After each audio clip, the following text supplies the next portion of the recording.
Bismillahirrahmanirrahim. Assalamualaikum warahmatullahi wabarakatuh. Apa kabar adik-adik siswa-siswi kelas 8? Senang sekali rasanya bertemu lagi dengan kalian dalam pembelajaran IPS kelas 8 bersama saya, Eli Tardiani. Pertemuan pembelajaran kita kali ini masih dengan pokok bahasan yang sama, yaitu perubahan keruangan di negara-negara Asia Tenggara atau anggota ASEAN, hanya dengan subpokok bahasan yang berbeda, yaitu pengaruh perkembangan ilmu pengetahuan dan teknologi terhadap perubahan ruang di negara-negara Asia Tenggara atau di negara-negara anggota ASEAN.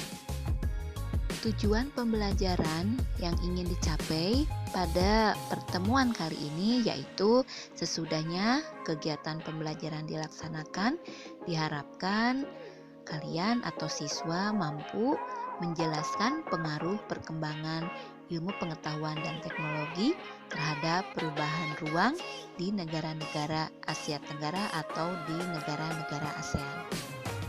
Pengaruh perkembangan ilmu pengetahuan dan teknologi terhadap perubahan ruang. Adik-adik, coba kalian amati gambar berikut ini. Di sini ada beberapa contoh kemajuan teknologi transportasi yang mana dulu bentuknya seperti yang kalian lihat sekarang mengalami kemajuan yang lebih modern. Pengaruh perkembangan ilmu pengetahuan dan teknologi terhadap perubahan ruang di negara-negara Asia Tenggara membawa perubahan aktivitas manusia yang berakibat terhadap perubahan tata kehidupan. Pengaruhnya dari perkembangan iptek diantaranya adalah memudahkan dalam berbagai aktivitas manusia. Teknologi yang memiliki peranan besar dalam mengubah kehidupan manusia dalam berinteraksi adalah teknologi transportasi, komunikasi, dan teknologi produksi. Adapun manfaatnya dari teknologi tersebut, 1. Teknologi transportasi.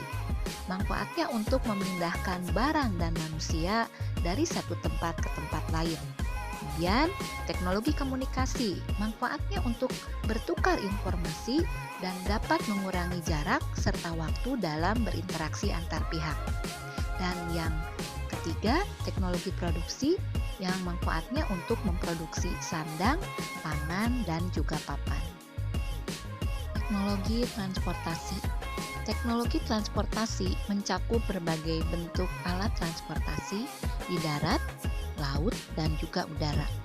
Ilmu pengetahuan makin meluas yang memungkinkan perkembangan berbagai macam alat transportasi yang lebih nyaman, lebih cepat, dengan tingkat keamanan yang lebih tinggi. Contohnya kereta api monorail, pesawat terbang. Sebelum tahun 2000-an, transportasi andalan adalah transportasi darat seperti bis dan kereta api. Sedangkan transportasi lautnya berupa kapal laut. Kondisi ini berubah di mana setelah tahun 2000-an, transportasi udara makin maju dengan harga yang lebih terjangkau. Namun tetap transportasi darat dan laut juga dibutuhkan.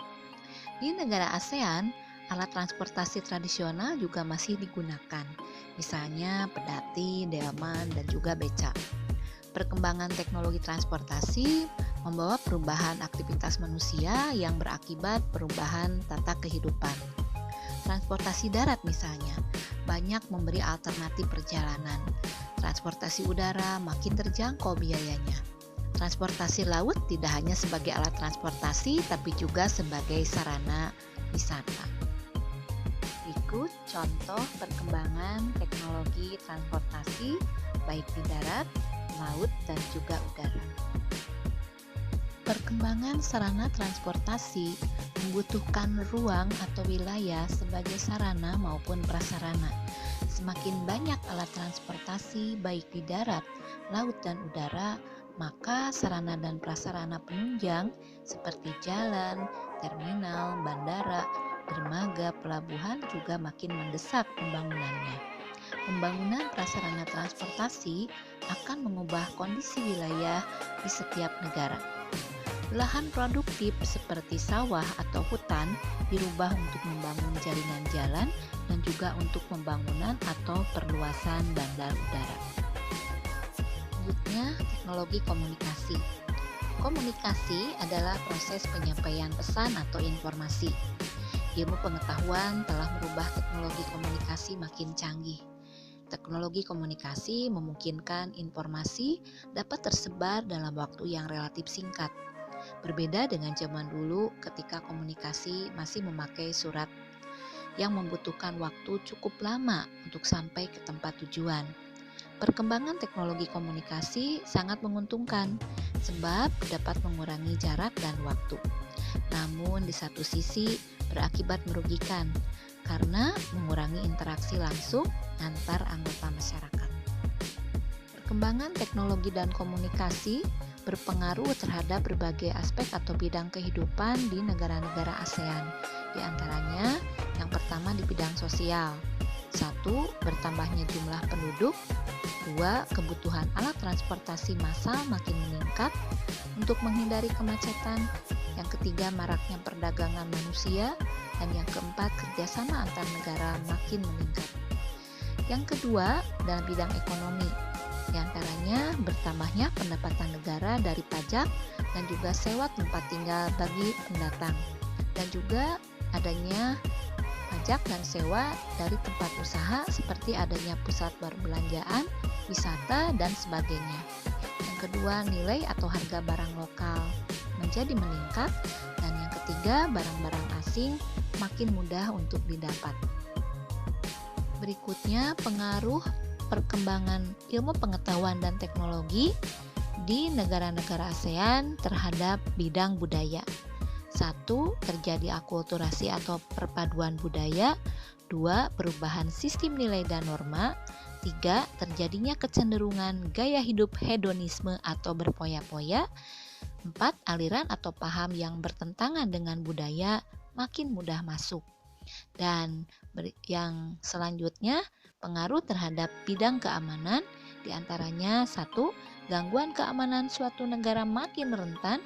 Yang kedua, narkotika dan obat-obat terlarang makin marak di masyarakat. Dan yang ketiga, jaringan kelompok perusuh atau teroris makin mudah untuk terorganisir. Adik-adikku, siswa-siswi kelas 8, pertemuan pembelajaran kita kali ini dengan subpokok bahasan pengaruh perkembangan ilmu pengetahuan dan teknologi terhadap perubahan ruang di negara-negara ASEAN kita akhiri dulu sampai sini, dan ada tugas yang harus kalian kerjakan secara individu. Tugasnya adalah 1.